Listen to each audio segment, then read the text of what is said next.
Entonces, si está sangrando eso, si no hacemos nada, el paciente se muere. ¿Sí?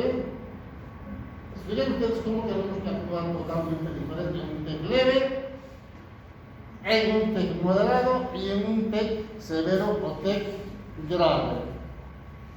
Tenemos que actuar rápidamente, no tenemos que perder tiempo, ¿no? Y esto es lo que tenemos que hacer. Son pasos inevitables que tenemos que hacer rápidamente. Bien, TEC grave. Fíjense ustedes, la primera causa, el gran porcentaje es accidentes. Y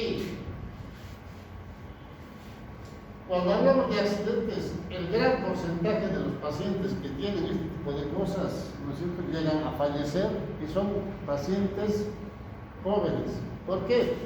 Porque la gran mayoría de los pacientes jóvenes, y si están manejando moto, en general, la imprudencia hace que pase este tipo de cosas. ¿Alguna vez vieron los que manejan moto llevando pedidos y todo eso? En la calle van así. Pues pasan el semáforo rojo, se suben a las ceras y eso. A veces pasa este tipo de cosas, ¿no?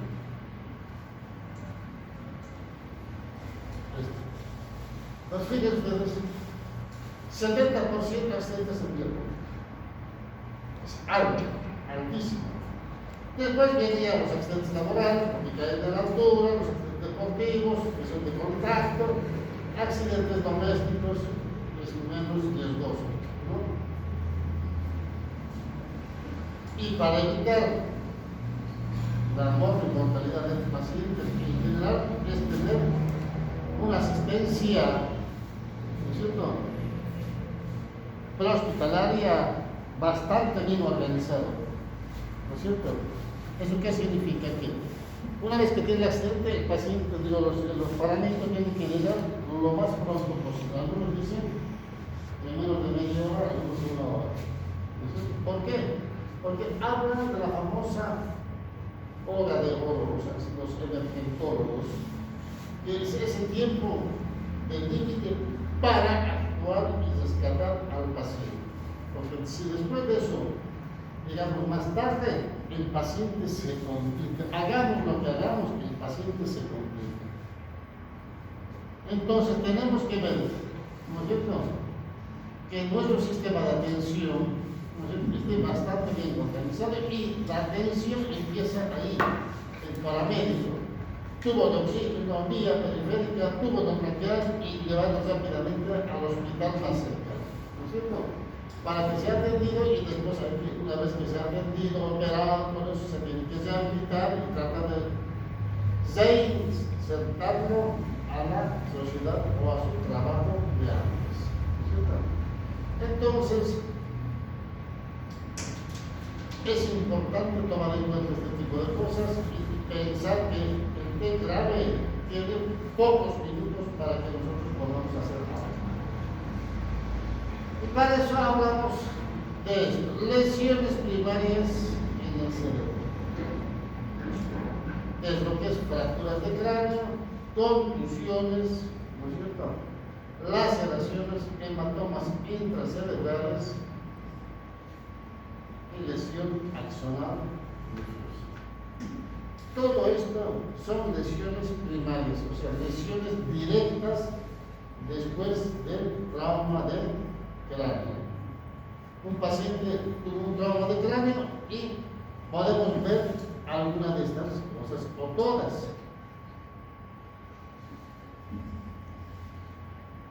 Si nosotros vemos una tomografía, por ejemplo, acá vemos un ventricular con sangre, contusión, un hematoma epidural, sangre interhemisférico, sangre en los ventrículos, hematoma epidural, hemorragia subaracnoidea. Un paciente con TEC severo o TEC grave, ¿no es cierto? Tenemos lesiones secundarias. ¿Cuáles son las lesiones secundarias?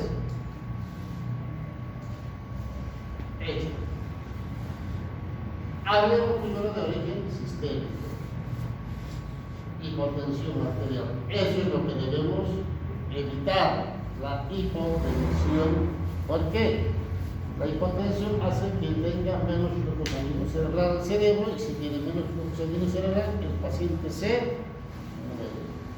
¿Cuánto es el valor normal del flujo sanguíneo cerebral? 55 ml 100 gramos. ¿Y cuánto es el valor de la presión de perfusión cerebral? 70. 70. Entonces, fíjense ustedes, tenemos que pensar en esto, tenemos que tener los valores en la cabeza, ¿no es cierto? Hipoxemia, evitar que hagan pausas respiratorias. Hipercapnia. Entonces, para evitar eso, ¿qué tenemos que hacer al paciente? Ponerle un tubo endotraqueal y darle ventilación al principio manual y después mecánica, ¿no es cierto? Anemia. Paciente que está perdiendo sangre por algún lado, por ahí tiene un TEC grave y aparte tiene un hemotórax o hemoperitoneo.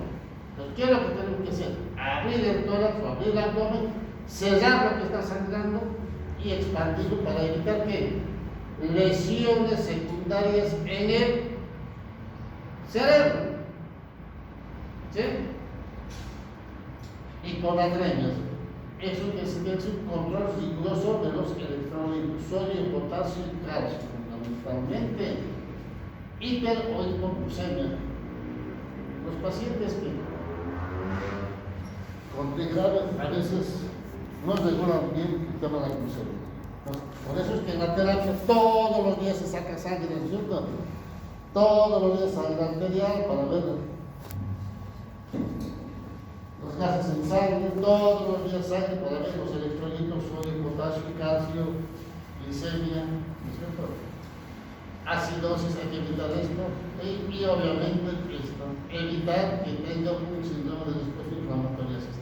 En general, los pacientes graves suelen hacer este tipo de cosas. Aparte de estar tratando el cerebro, hacen una falla multisistémica. Entonces, cuando pasa eso, ¿no es cierto? Es muy difícil de controlar y ayudar al cerebro. Entonces, lo que tenemos que hacer es evitar que pase esto. Entonces, miren ustedes, la lesión de origen sistémico puede comprometer a nuestro paciente. Pero también existen las de origen intracraneal. ¿Cuáles son?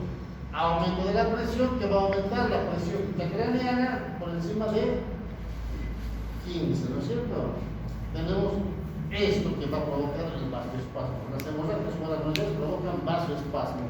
Entonces, lo que tiene que hacer el médico, el terapista, es combatir el vasoespasmo, ¿no es cierto?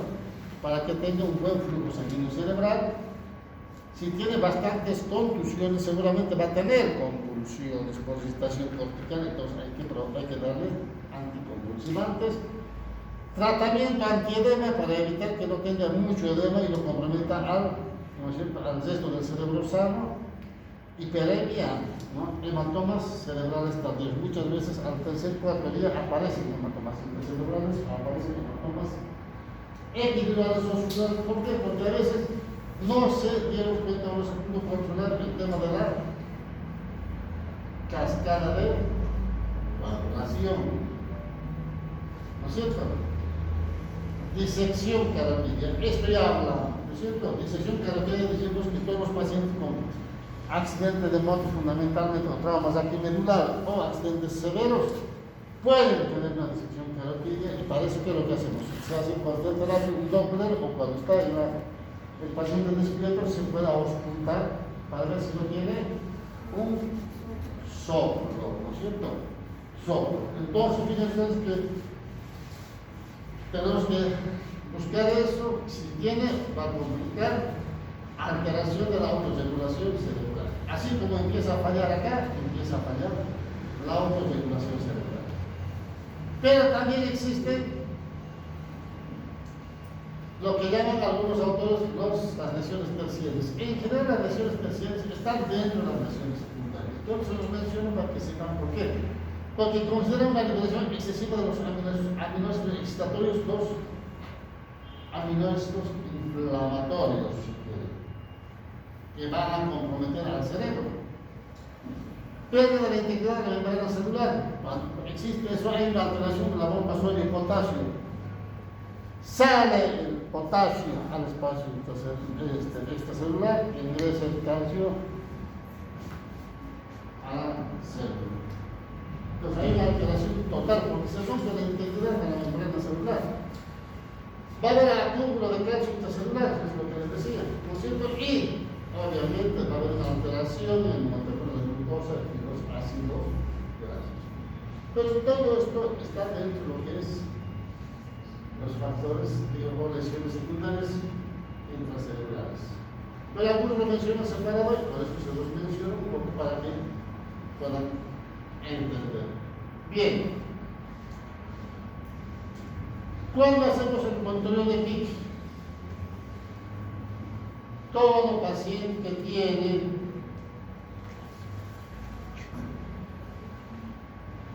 que grave o alguna lesión intracerebral y que esté como tubo endotraqueal tiene indicación de monitoreo de la presión intracraniana o lo que llamamos la PIC.